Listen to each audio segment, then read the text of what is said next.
کرام ہزار حسین علیہ السلام، آج الحمدللہ کوفے کی زیارت کا پارٹ بھی ہم لوگ سفر کر رہے ہیں، زیارتیں کر رہے ہیں۔ اس وقت موجود ہیں مسجد حنانہ میں۔ مسجد حنانہ ایک تاریخی مسجد ہے اور وہ زمینیں جو اللہ نے سب سے پہلے خلق فرمائی ہے اور ان کو بے پناہ عظمتوں سے نوازا ہے، ان کو ثواب عطا کیا گیا ہے، ان میں سے ایک مسجد حنانہ بھی ہے۔ یہ وہ مسجد ہے کہ جہاں پر مولا کائنات نے نماز پڑھی، یہ وہ جگہ ہے جہاں پر امام حسن نے نماز پڑھی ہے، یہ وہ جگہ ہے جہاں پر امام جعفر صادق علیہ السلام نے نماز پڑھی ہے، اور امام نے بڑی تاکید کی ہے اس مسجد کے بارے میں، یہاں پر آئے اور یہاں سے خالی نہ جائیں اور یہاں پر نماز ادا کریں۔ اس کا مطلب یہ ہے کہ معصوم کسی خاص فضیلت کی طرف اشارہ کرنا چاہ رہے ہیں۔ مسجد حنانہ جب مولا کائنات جنگ صفین سے واپس آئے اور صحابہ کرام نے کہا کہ مولا ہم چاہتے ہیں کہ کوئی مسجد کو تعمیر کیا جائے، تو مولا نے ان کی خواہش کی بنا پر اس مسجد کا سنگ بنیاد رکھا۔ اس مسجد کی کیا تقدیر ہوگی کہ ید اللہ کے ہاتھوں سے جس کی بنیاد رکھی گئی ہو، جس ولی اللہ نے اپنے ہاتھوں سے سنگ بنیاد رکھا ہو، یقیناً وہ مسجد عظمتوں کی حامل ہے۔ اور مسجد حنانہ کو حنانہ کیوں کہتے ہیں؟ حنانہ کے معنی ہوتے ہیں گریہ کرنا، جھکنا، خم ہونا۔ اونٹنی کا بچہ جو بلبلاتا ہے، روتا ہے، تو حنین اس کو کہتے ہیں گڑ گڑانا، رونے کو، اسی سے اسی معنی کو اخذ کیا گیا، اس کو حنانہ کہتے ہیں۔ مطلب جب مولا کائنات کا انتقال ہوا، ان کی شہادت ہوئی اور ان کا جنازہ کوفہ سے نجف آ رہا تھا، اور جب یہاں سے گزر ہوا تو اس مسجد کے دیوار اور مینار جو خم ہو گئے اور رونے کی آوازیں بلند ہوئی، اور جب گڑ گڑایا اور آواز آئی تو اس وقت اس مسجد کو کیا کہا گیا؟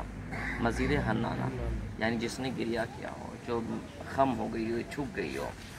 اور کیونکہ امیر کائنات کا جنازہ جا رہا تھا، امیر المومنین علی ابن ابی طالب کا جنازہ جا رہا تھا۔ اس کا مطلب یہ ہے کہ امام صرف انسانوں کا امام نہیں ہوتا، کائنات کی ہر شے جس کو سلام پیش کرے اسے امام کہتے ہیں۔ تو لہٰذا اس سے بڑھ کر کوئی کسی کا امام نہیں ہو سکتا۔ کائنات کی ہر شے جس کا احترام کرے، جس کو سلام کرے، اسی کو اپنا امام کہتے ہیں۔ تو مولا کا جنازہ یہاں سے گیا اور دفن ہوا ہے نجف میں۔ سب سے بڑی بات یہ ہے اس مسجد کی کہ جب واقع کربلا ہوا اور واقع کربلا ہونے کے بعد امام حسین صاحب کو شہید کر دیا گیا اور ان کے لاشوں پر گھوڑے دوڑا دیے گئے، ان کے گھر والوں کو اسیر کر کے بغیر چادر کے ننگے سر کربلا سے کوفہ لایا گیا۔ عجیب منزل تھی اس وقت، خدا کی قسم، کہ جب وہ لائے گئے نا اسیر کر کے تو اس مسجد میں روکا گیا۔ جب آپ اندر جائیں گے وہ جگہ جہاں پر سرکل بنا ہوا، وہاں پر اس جگہ پر سر امام حسین صاحب رکھا گیا تھا۔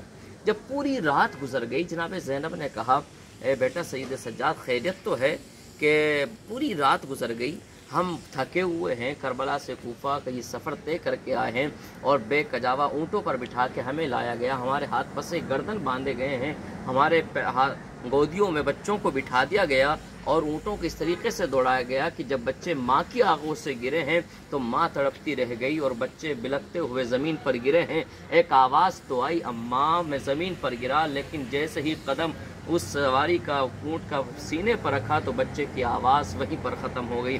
ایک مرتبہ جب پوری دیر ہو گئی نا، جناب زینب نے کہا بیٹا سید سجاد خیریت تو ہے، کیوں ہمیں روکا ہوا ہے؟ کہا اے پھوپھی اماں، ابھی دربار سجایا جا رہا ہے۔ اب جیسے جناب زینب نے دربار کا نام سنا فوراً تڑپ گئی اور ایک جملہ کہتی ہیں بیٹا جناب زینب جیتے جی مر جائے گی لیکن دربار میں نہ جائے گی، اس لیے کہ میں نے اپنی ماں فاطمہ زہرا کا حال دیکھا ہے کہ جب وہ دربار میں گئی تھی تو ان کے بال سیاہ تھے، لیکن جب دربار سے واپس آئی تھی تو بال سفید ہو چکے تھے۔